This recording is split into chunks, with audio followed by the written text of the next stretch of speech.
ഇപ്പോൾ നൽകാൻ കഴിയുന്ന പ്രധാനപ്പെട്ട വിവരം കാശ്മീരിലേക്ക് കൂടുതൽ സൈന്യം നീങ്ങി തുടങ്ങുന്നു എന്നുള്ളൊരു വാർത്ത തന്നെയാണ്. അതോടൊപ്പം തന്നെ വടക്ക് കിഴക്കൻ അതിർത്തിയിൽ കരസേനാ മേധാവി സന്ദർശനം നടത്തി. ഒപ്പം തന്നെ അതിർത്തിയിലുള്ള ഗ്രാമങ്ങളിലുടനീളം വ്യാപകമായ രീതിയിലുള്ള പരിശോധന ആരംഭിച്ചിട്ടുണ്ട് എന്നുള്ളൊരു വിവരം കൂടി വരുന്നു.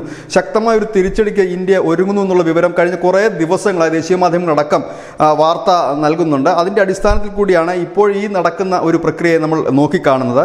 ഏതായാലും അതിർത്തി ഗ്രാമങ്ങളിലൊക്കെ വ്യാപകമായിട്ടുള്ള തെരച്ചിൽ, കാരണം ഈ അതിർത്തി ഗ്രാമങ്ങളിലുള്ള ചില ആളുകളുടെ സഹായത്താലാണ് ഈ ഭീകരർ കടന്നു വരുന്നത് എന്നുള്ള നിഗമനത്തിലായിരിക്കാം ഒരുപക്ഷെ ഇത്തരത്തിലുള്ള ഒരു റെയ്ഡും മറ്റുമൊക്കെ നടക്കുന്നത്. ഏതായാലും കരസേനാ മേധാവിയുടെ സന്ദർശനം വടക്ക് കിഴക്കൻ അതിർത്തി പ്രദേശത്ത് ഒരു സന്ദർശനം നടത്തി അദ്ദേഹം മടങ്ങിക്കഴിഞ്ഞിട്ടുണ്ട്.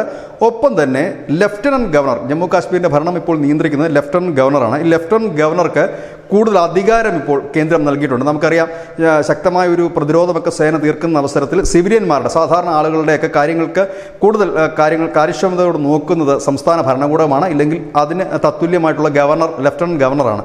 അതുകൊണ്ട് തന്നെ ലഫ്റ്റനന്റ് ഗവർണർക്ക് കൂടുതൽ അധികാരങ്ങൾ നൽകിയിട്ടുമുണ്ട്. ഇത് കഴിഞ്ഞ 24 മണിക്കൂറിനകം ജമ്മു കാശ്മീരിൽ നടന്ന ഡെവലപ്മെന്റ്സ് ഇതൊക്കെയാണ്. News desk news India Malayalam.